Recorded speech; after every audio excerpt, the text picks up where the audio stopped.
Hi, my name's Gabrielle Jones. I'm an Australian abstract painter, working mostly in large scale in both acrylic and oils, as well as on paper in ink and watercolour. I live in the Sunshine Coast hinterland of Queensland and have a studio on my property. My background is incredibly important to my work, or influential on my work, I should say. As an expressionist, it's had a huge impact. If not, then I'm being somebody else. I grew up in the suburbs of Sydney, one of 7 children, the third daughter. I grew up with a great sense of freedom and independence and security enough to learn to take risks. It was an extremely active childhood, never sitting still. There was always a game and a team ready to play it, even in my own backyard.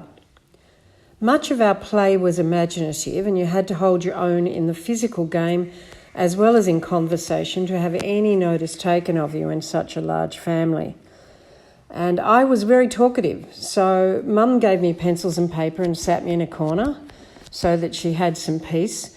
And then the other kids started commenting, and I realised I was okay at this. It sort of gave me my own thing, apart from my brothers and sisters. So I guess that's what started the love, and then the skills built because of the time I spent doing it. I'd painted my first realistic figure, a horse, by the time I was 12.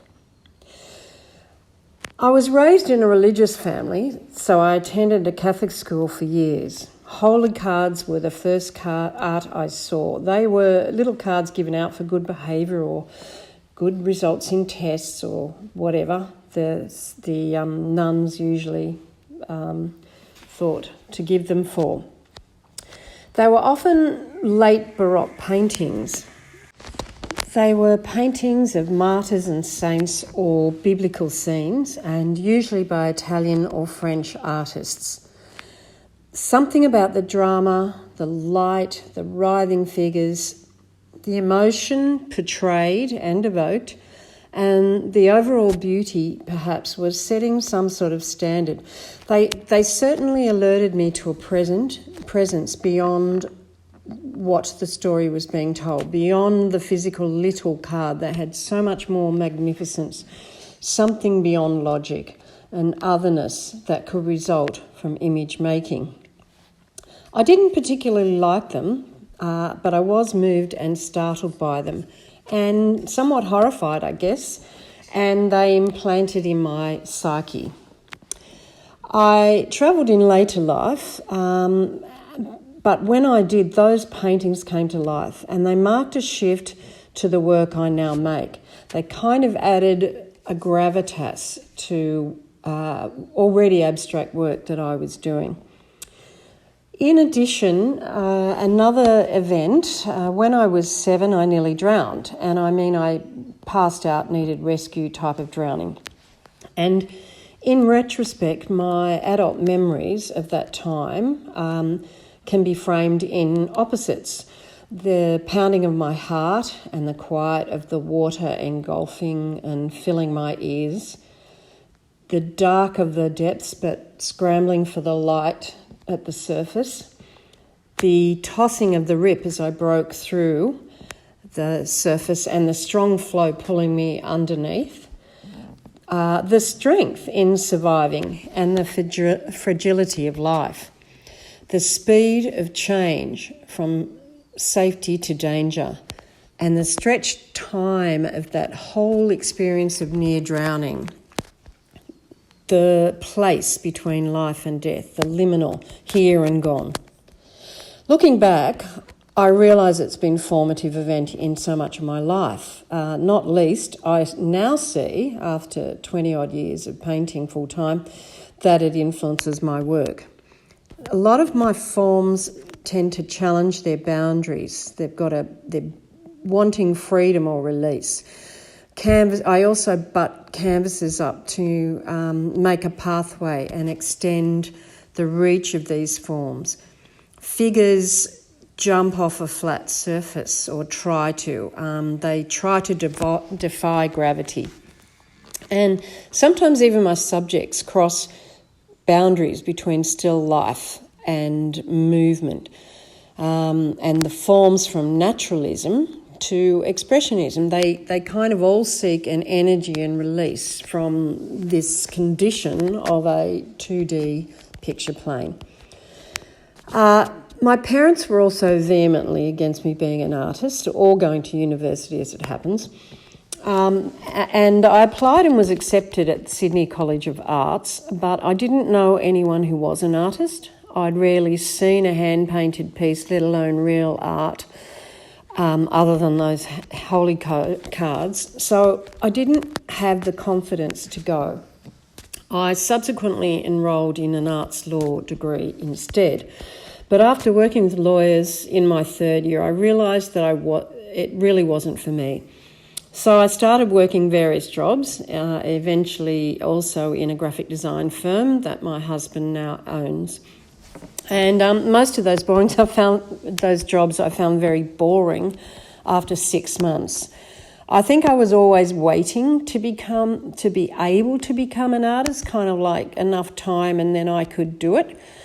And I took lots and lots of classes, sometimes 4 nights a week. I basically needed to paint. So eventually I enrolled in a Bachelor of Fine Arts at the National Arts School and realised on day one I'd found my tribe, and I loved every minute of it. I graduated with distinction, showing 2 complete bodies of work. One was completely abstract, engaging in these connecting forms and colours and positive, negative space, the usual formal concerns. And the other was sections of the bodices and décolletage from masters' paintings, Baroque, mostly Italian, mostly pearls, lace, gold thread, flesh and cloth was the series. They were painted realistically, but they were also cropped into sections or squares and were rearranged into a construction. I have to say it subsequently took me 20 years of painting to get those 2 bodies of work to come together, and it basically is what I do now. So my current work is underpinned by this fascination with Baroque and Rococo art, especially the drama patterns, movement, drapery, etc. of these pretty maximalist paintings. And lately there's also a postmodern Australian Antipodean amusement or comment at the courtly rituals, manners and pervasive sense of importance and entitlement of the subjects or protagonists of those works, the kings, the queens, the rich people. And it seems to me there's a parallel to recent world events, or it was sparked particularly by recent world events. The coronation of Charles III, Putin's Ukraine land grabs, the ever-growing divide between rich and poor, and also the spiritual versus secular or material concerns, and a comparison or a consistency between both eras of the obsession with beauty then and now. Working intuitively in a kind of call and answer with the canvas, I sort of record marks and actions over time, and this seems to result stylistically in tumbling forms, going back to this drowning again, pushing against boundaries, butted up to make them reach, etc., and a borrowing of the elements of the Baroque and Rococo paintings, erroneously remembered mostly from glimpses during travel. I occasionally make studies of their structure or their composition or flip through them, but I never paint using actual images. It's always got to be transposed, transcribed, taken into a different form via my memory. And those memories are mostly glimpsed from travel, mashed up sort of in an abstract conflation of drama or playfulness and the courtly dress. There's also an element of the contemplation when comparing current images the wide gap between important subjects of the past, the existential subjects and, biblical teachings, etc., and what I perceive as the quick visit, self-absorption of image makers in the present, everything and nothing, a big comparison between, what's so important and just what's so superficial. In my practice, I also love the adventure and process of art making, changing perceptions and expectations, the accidental, the risk-taking, along with that ability to elicit a reaction or feeling of the same spiritual or mental state of wonder that those holy cards had. So to be able to evoke responses, to capture the energy of something real without any identifiable subject or scene, to evoke a sense of acknowledgement and understanding, that's the holy grail to me. That's what it's all about. So obviously my influences are Baroque and Rococo artists, but also Titian's colour transparencies are the epitome of skill and fascinating to me. As an abstract artist, Sean Scully knocks me over due to the power he can convey in something as simple as stripes or checks. It's the epitome of the power of pure abstraction. Of other influence is always the great female artists, historical or contemporary, for their staying power and their achievements against the odds. My current focus is to go deeper into this work whilst not repeating myself. I've built a new studio and it's been a huge dent in my practice. Moving, the building stalling, back to work, stop again.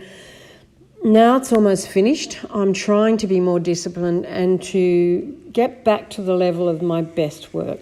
Now, I realise the time for that, what I was doing, may have passed. So I guess I'm willing to give it all the time and real intention to try and see what happens. Perhaps there'll be new work.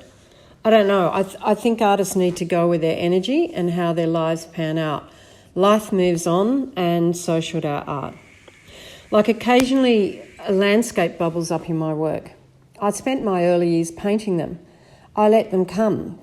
My environment is very important to me, both the physical one I work in and the one I live in. And my studio's on the edge of a rainforest. So if I'm being honest and open to the process and responding, that is going to come up from time to time. I don't think there are any rules, and there shouldn't be, she says with a rule. And if it's a good painting, I'll stand by it. I don't see that it's for me to edit these things out, even though they are distinctive from my other work. If they are strong works or not is my only criteria. I'm not a brand, nor do I want to be, and that may be to the detriment of my career. Well, so be it. I am more concerned with being an honest, creative person, seeking and searching and responding. As I said, life is short and I don't want to bore myself repeating myself for the market. And besides, if it's okay in the music and literary worlds to change things up, why not in the visual arts? And that right there is what I consider the biggest challenge of an artist, to not paint the same painting over and over, but to have the work recognisably theirs, to stay open, to stay attuned, to answer that call of the work. My best works almost have me taking orders. I can almost see the next strokes before I've done them. It's very exciting. I just have to have the energy and focus to keep up with the commands, and that's not always easy. But I'm trying to be in the studio when that happens. And no amount of work can make it happen. You just have to be there when it does. So being present to what's happening in the studio, the work, is really, really important. But also, obviously, a huge challenge to any artist is paying the bills. So I've done a lot of juggling with paid employment and making art. And I realise it's easier for me as I started as a mature artist. I had extensive work experience to call upon that to pay the bills. Advice to my younger self. Well, I still feel young, although the years are mounting up. Basically, I think a successful artistic career, unless you've got an unlimited bank account or lots of luck or both, requires many skills: time management, discipline, budgeting, networking, and a lot of other attributes often anathema to the creative soul. So you either have to be born with a natural affinity for these skills or you have to develop them. And if you aren't willing to do what you need to do to be able to support yourself via your art, leave it as a glorious hobby. If you want to be a successful artist, whatever that means to you, don't make art expecting it to pay off. Fall in love with the process and practice making art often. At every session, try to remember and recapture the joy and beauty of making, and let that be your aim. It will be evident in the work. And as a professional, you need to make being in the studio a priority in your life. If you do, the rest will follow. And like I said, life is short, so you may as well spend it doing something you love. Unconventional mediums and techniques. I had a period when I was deliberately mixing in acrylic paint into wet oil paint. The effects were different every time, with the water-based acrylic being dispersed or repelled by the oil. It was fun and interesting, but eventually a bit tricky and distracting.